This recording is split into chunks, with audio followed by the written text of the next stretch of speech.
These are the top 10 melee infantry doomstacks in Warhammer 3. I'm rating them not only on the damage they can do and take, but also based on how well they can perform in different campaign battles and how map dependent they are. So let's start. At number 10 we have Plague Monk Censer Bearers. This specific unit can only become a doomstack in Throt's faction. Censer Bearers are not a very strong unit, but with Labs mutations for infantry, they have the potential to become one of the better melee infantry doomstacks in the game. The buffs you are looking for provide extra speed and physical resistance, stalk, regen, and necroparasites. This specific ability allows them to heal and revive dead models, just like undead units. However, I'm putting this doomstack only at 10th place, because making a full stack with all the necessary mutations can take a very long time, even if you're saving and reloading after every failed attempt. But if you do it, you will get a fast melee infantry army with stalk regen and the ability to revive dead models, with a fair amount of resistances and solid armor-piercing damage. At number 9 we have Norska Berserkers Doomstack, specifically with Burple Smirk, Spew Pit, a Nurgle Special Lord. Now this is a tier 2 army that only gets stronger as you progress through the campaign. Berserkers are already a strong unit for their tier, however with every die resource you acquire on the campaign map, they will get extra speed, and with every fur building, they will get even more melee attack and weapon strength.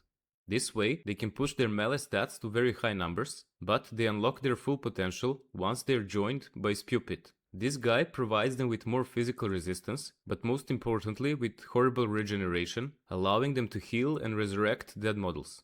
On top of that, he also increases the battle healing cap of his army. This is a very fast, hard-hitting melee infantry doomstack with high potential even in the late game. They are still susceptible to missile fire, especially artillery and area of effect attacks, but their high speed can help them get into melee quickly to minimize losses. At number 8 we have Infernal Ironsworn. This is a Chaos Dwarfs version of Iron Breakers, but with much higher damage potential in melee. They also have a very strong explosive and armor-piercing missile attack, which is excellent for killing blobs. Through the Hellforge, Ironsworn can get Frenzy, the Glittering Scale effect, which reduces enemy melee attack, physical resistance, spell resistance, and the Sunder Armor contact effect. With Drazuat, they can get a solid anti-infantry buff, but their biggest damage boost comes from the combination of fire attacks and overlapping Ash Storm casts, so this doomstack will perform best in a blob. Their weaknesses are low speed and the lack of any healing effects, so against missile-heavy factions, especially those with artillery, they need a map with a forest. They do have solid durability, so it should be manageable. At number 7 we have Chosen. Now this is a difficult one to rate, because there are 5 chosen units. The undivided version, plus 4 dedicated variations. Each version is better at something than the others, but Tzeentch Chosen are usually the most tactical option.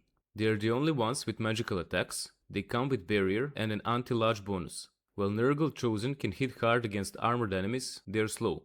Khorne Chosen will tear through most targets with their high base weapon strength, but they will suffer more against late game missile heavy factions. However, in some factions you can actually mix them up and choose more than one variation in the same army. Also in Warriors of Chaos, any of them can have access to healing effects. Still, Tzeentch Chosen are usually the ones with the highest utility. Next we have Ironclaw Tiger Warriors. This stack has great potential, but it has a weakness. Not all of their buffs are available at any given moment. Still, they are insanely strong, their melee stats are very high, they have excellent speed and strong anti-large damage. With a close picker, they have access to healing and lore of life buffs. With alchemists, they can get magical attacks, which is very important against any enemies with physical resistance.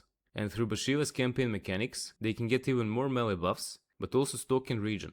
However, these are not constantly available, as you can activate them for 1 turn, but then they will be on cooldown for 2 turns.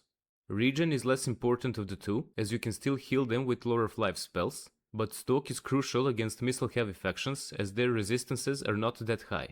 But if you plan your battles carefully, Ironclaws can hard carry your campaigns.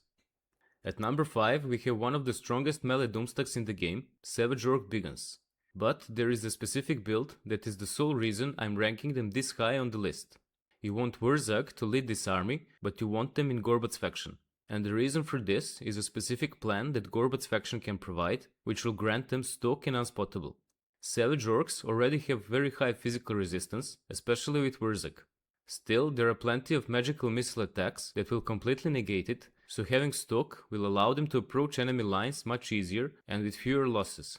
To do this, you will need 1 or 2 nasty skulkers in the army as well. As long as they stay within 55 meter radius, all savage orcs will get stuck in unspottable. Skulkers will also get 25% physical resistance in this build, so they can actually contribute in melee with their special debuff. You can even do great hit and runs with a full stalking anti-large army.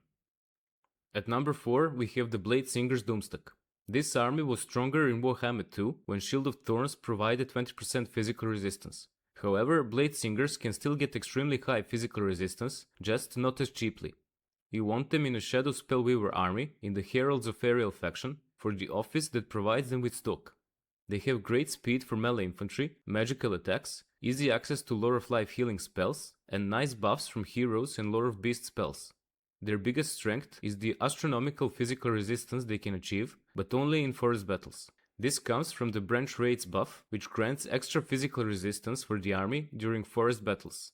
But if they are not fighting on the forest maps, which are actually decided on the campaign map, their potential drops by a lot. But with the combination of stock, high speed, strong damage and healing, they are still one of the better melee infantry doomstacks. At number 3 we have Phoenix Guard, a melee infantry doomstack with the highest potential resistances.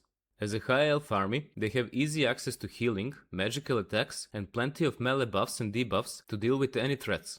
Their only weakness is that they have to fight in a blob to activate all the buffs they can get, and those buffs are quite significant. This specific doomstack is best with Alariel because of her item Shieldstone of Isha and the fact that she can activate the Lore of High Magic passive while casting Lore of Life spells.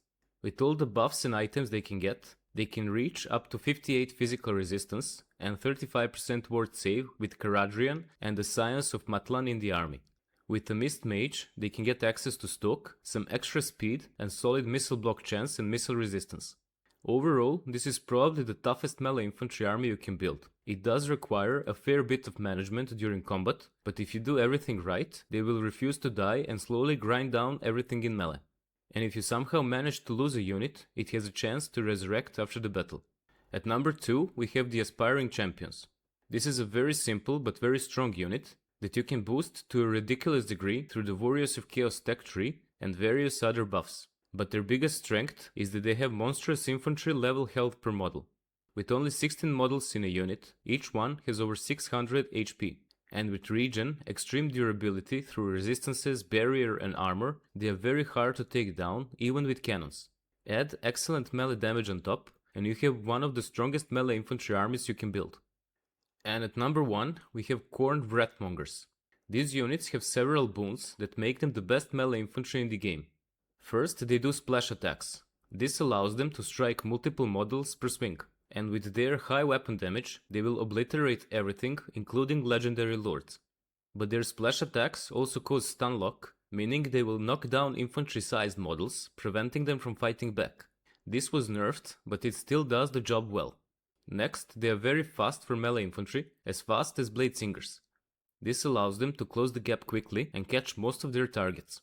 With the Bloodspeaker Lord, you can also heal them a bit, which is nice, as they have only 32 models per unit, meaning they have high HP per model. Their only real weakness is the lack of magical attacks, but with such high damage, they actually do not need it. They will kill high physical resistance targets reasonably fast. Overall, the only way to deal with Wrathmongers is to shoot them down, which is not that easy due to the solid physical resistance they can get, their high speed and loose formations. So these are the top 10 strongest melee infantry doomstacks you can make in Warhammer 3. As always, feel free to agree or disagree in the comments and mention your favorite melee infantry doomstacks. See ya.